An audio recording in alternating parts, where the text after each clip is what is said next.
Hello, friends, fiends, and fellow UBTubers, and welcome to episode 733 of the Daily Comic and Collectible. Today, the collectible of the day is the McFarlane Toys. Marvel Comics. Inspired by Spider-Man, issue number 6. Spider-Man Action Pose. Statue with base and backdrop. The Hobgoblin is losing his mind, and it's up to Spider-Man and the Ghost Rider to stop his demonic rampage. Will the Webbed Wonder and the Spirit of Vengeance defeat this vile villain? You can find out in Todd McFarlane's run of Spider-Man, issue number 6, that I already covered in a previous episode, episode 380. This 1/10 scale statue of Spider-Man was inspired directly from the cover of Todd McFarlane's run of Spider-Man, releasing in 1991, with issue number 6, featuring the Hobgoblin and Spidey in his exact pose as he was on the cover. This Spider-Man statue also features a full cardboard backdrop of the city for displaying and includes a base with the Spider-Man's nameplate that connects to Spider-Man via a sturdy die-cast metal bar. Also included is a Spider-Man character art card, with Spider-Man issue number 6 on the front, with the comic synopsis on the back. This would make a great addition to your Spider-Man collection, and the statue was released in 2024 by McFarlane Toys. Now, the comic of the day is Spectacular Spider-Man, Volume 1, issue number 163, with the cover date of April 1990, with story by Jerry Conway, art by Sal Buscema, and cover by Sal Buscema. This story is titled The Carrion Cure. The story opens with the news abuzz about the fate of the wall crawler, since Spider-Man was dragged into the sewers by Hobgoblin and Carrion. Watching the story unfold on the news is Peter Parker's wife, Mary Jane. She begins fearing the worst, but decides not to be a sobbing housewife and decides to go out to the McBride's residence where the battle first started. On her way out, she's stopped by Nick Katzenberg, who reveals that he has a photo of her and Peter where Peter is wearing his Spider-Man costume. When he threatens to expose Spider-Man's secret identity unless they cut a deal with him, in response, Mary Jane knocks Katzenberg with a single punch, causing the sleazy photographer and his photos to spill into the gutter. Meanwhile, in the sewers below the city, the Hobgoblin and Carrion have Spider-Man pinned to a wall. When the wall crawler awakens from the previous attack, the Hobgoblin gloats over his victory over the hero and his eventual death. However, the Hobgoblin will only kill the hero when he has secured a price of his death and leaves him in Carrion's care. Spider-Man gets Carrion talking and watches as the ghoul pulls out a photograph of his mother out of his satchel. Much to Spider-Man's surprise, Carrion has figured out that he's really Malcolm McBride, transformed by the Carrion virus. He explains that he went to visit his mother in the hopes that it would make him complete again, but it did not. This gets Spider-Man thinking how he can use this to his advantage. Meanwhile, Mary Jane storms into a fancy restaurant where Thomas Fireheart, also known as Puma, is dining.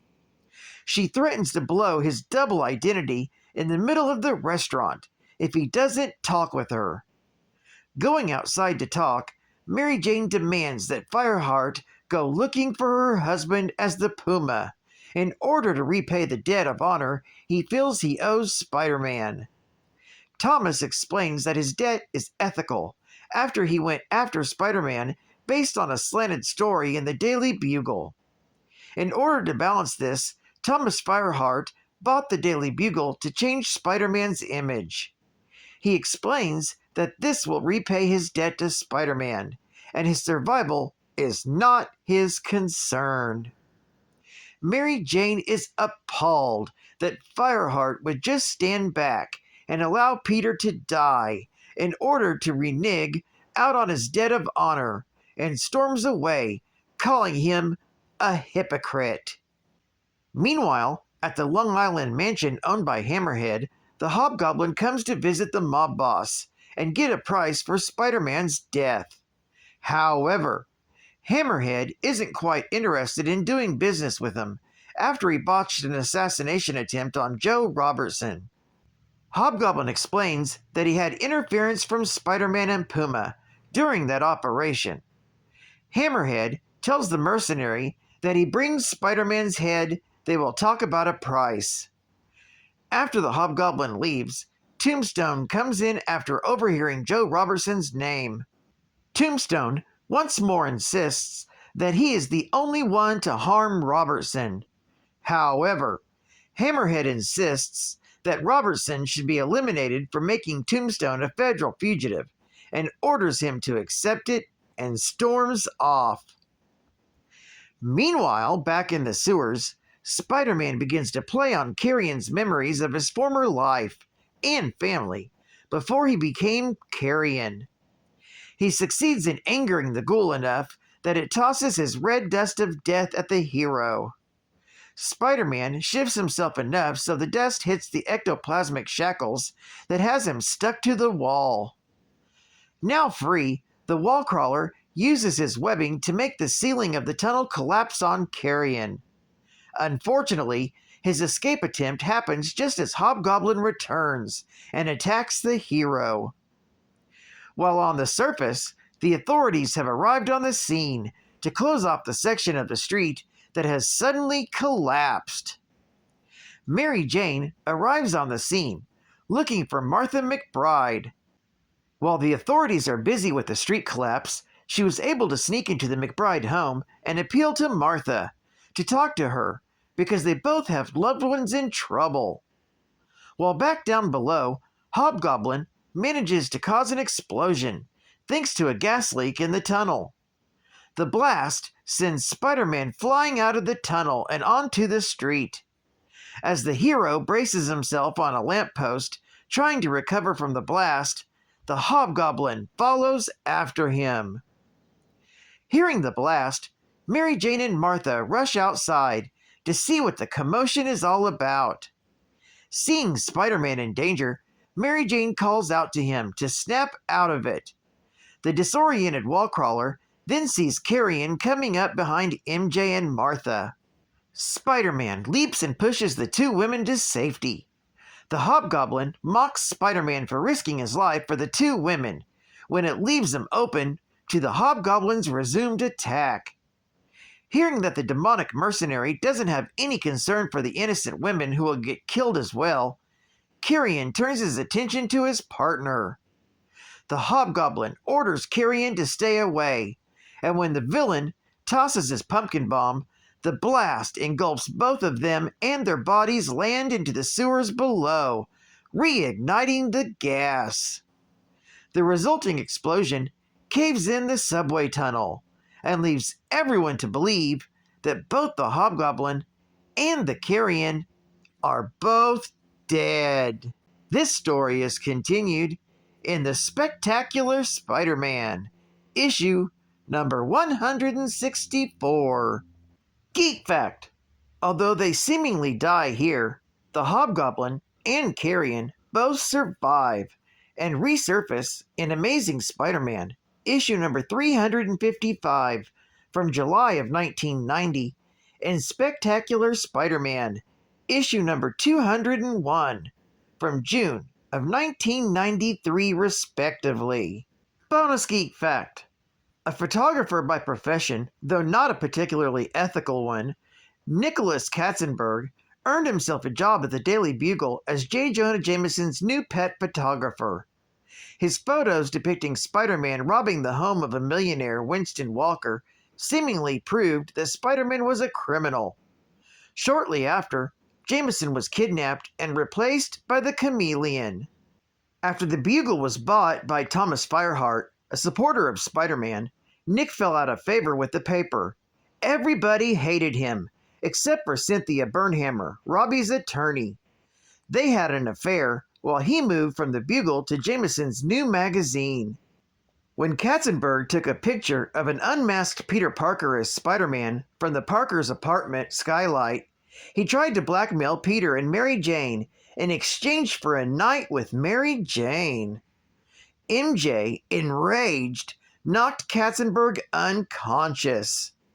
His revealing of the pictures to J. Jonah Jameson and Robbie left Peter and Robbie's relationship strained for quite a while, even though Robertson knew those were only for publicity. State-of-the-art gaming! Fighting! Driving and shooting!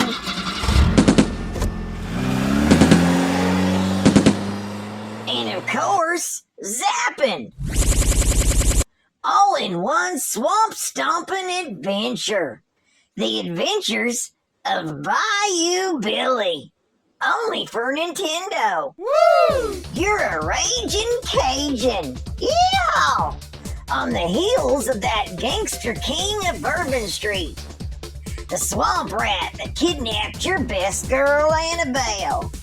And it'll all take the right moves, lightning fast reflexes, and an eagle eye to emerge alive from the first game for Nintendo that combines hand-to-hand combat, driving and shooting, and zapping into one wild adventure. Check out the Adventures of Bayou Billy today, only on Konami. Alright, stop. Collaborate and listen. Captain's back with my brand new invention. Something goes a holding me tightly, flow like a harpoon, daily or nightly. Will it ever stop? Yo, I don't know. Turn off the lights and I'll glow. To the extreme, I rock a mic like a vandal. Light up the stage and watch it jump like a candle. Dance. Go rush to the speakers that boom. I'm killing your brain like a poisonous mushroom. Deadly. When I play a dope medley, anything less than the best is a felony. Love it or leave it. You better gain weight. You better hit the bullseye, you kid, don't play. If there was a problem, yo, I'll solve it. Check out the hook while my geek fact solves it. Geek fact, baby. Let's go. Let's go. It's the final geek fact. Baby, let's go, let's go. It's the final geek fact. Baby, let's go, let's go. It's the final geek fact. Baby, let's go, let's go. Jason Masondale was originally the Jack-o'-lantern, but he eventually hired the Foreigner to identify and kill Ned Leeds, who is believed to be the Hobgoblin. At the time, it appeared Foreigner's assassins were successful, and Masondale became the new Hobgoblin. After losing fights with Spider-Man and the Green Goblin, Masondale took advantage of the Inferno crisis by following several demons back to their lair and confronting their demonic lord, Nastir. Masondale wanted enough power to defeat his enemies and offered his soul to Nastir in exchange for such power. When Nastir stopped laughing, the demon lord decided that Masondale's effrontery was worth something even if his soul wasn't, and had him possessed. This gave Masondale the physical strength he craved, coupled with superhuman speed and endurance. Despite his new power, Masondale was grotesquely misshapen by the demon possessing his body, giving him an appearance similar to his old goblin mask. A spell, though, cast by Dr. Strange, later altered Masondale's perceptions, causing him to think that he looked normal. Well, I'd like to thank you for joining me for another Daily Comic and Collectible, and I hope to see you again Monday. This is Cutban Comics Man, and I'll catch you on the flip, baby. Over and out.